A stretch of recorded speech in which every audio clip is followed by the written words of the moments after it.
À quoi pense le valeureux Vladimir Poutine quand il pratique le noble art de la pêche?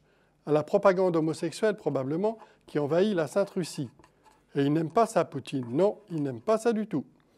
Aussi a-t-il fait publier une loi condamnant la propagande homosexuelle. Une loi qui ne plaît pas à tout le monde, mais on ne peut pas plaire à tout le monde. S'il était logique avec lui-même, peut-on lire dans le Guardian, le valeureux Vladimir devrait censurer certaines œuvres d'art visibles au musée de l'Ermitage de Saint-Pétersbourg qui font l'apologie de l'homosexualité. Ce tableau du Caravage, par exemple, qui s'appelle « Le joueur de luth ».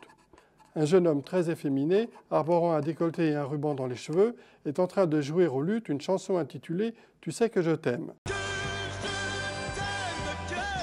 Un violon et un archet, posés sur la partition, nous encouragent à l'accompagner. Des fruits invitant à l'amour sont offerts en partage, c'est un code classique de l'époque que l'on retrouve chez Caravage encore, avec ce Bacchus, dieu du vin, nous tendant une corbeille de fruits. Un Bacchus ici assez peu disposé à séduire Diane, contrairement à celui de Rubens, lui aussi débordant de fruits offerts à la déesse. Cette tradition des fruits à connotation sexuelle s'est poursuivie jusqu'à nos jours. On la retrouve notamment dans cette affiche d'un film de Jean-Pierre Mocky, sur laquelle nous reconnaissons une superbe Amanita virosa et une magnifique Poire William. Au musée de l'Ermitage toujours, rappelle l'article du Guardian, on trouve également cette sculpture de Michel-Ange qui écrivait par ailleurs des poèmes très gais.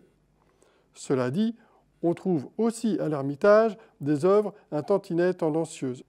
Du Titien par exemple, qui n'était pas homosexuel mais qui peignit cependant ce martyr de Saint-Sébastien. On y trouve aussi celui du Pérugin et celui-là encore de Nicolas Régnier. Saint-Sébastien, martyr chrétien, fut criblé de flèches par des archers. Et bizarrement, chacune des flèches, au lieu de le faire souffrir, semblait lui procurer un plaisir intense. Un corps nu ou presque criblé de flèches, associé à une attitude extatique, firent que ce personnage devint par la suite une icône gay. On le retrouve sur plusieurs couvertures de magazines, dont celui-ci baptisé Refresh. Le muscle à la une des magazines gays. Le muscle sur les calendriers de rugbymen. Le muscle sur les photos de vacances du valeureux Vladimir à la pêche, qui semble s'inspirer de ce pêcheur au filet conservé à Zurich, lequel va bientôt emberlificoter sa proie assise au loin. Le valeureux Vladimir semble ensuite quitter une partie de baignade fort dénudée exposée au Texas. Le valeureux Vladimir encore, cavalier émérite. On pourrait trouver bien des images de Poutine torse nu, assez pour éditer une collection d'albums.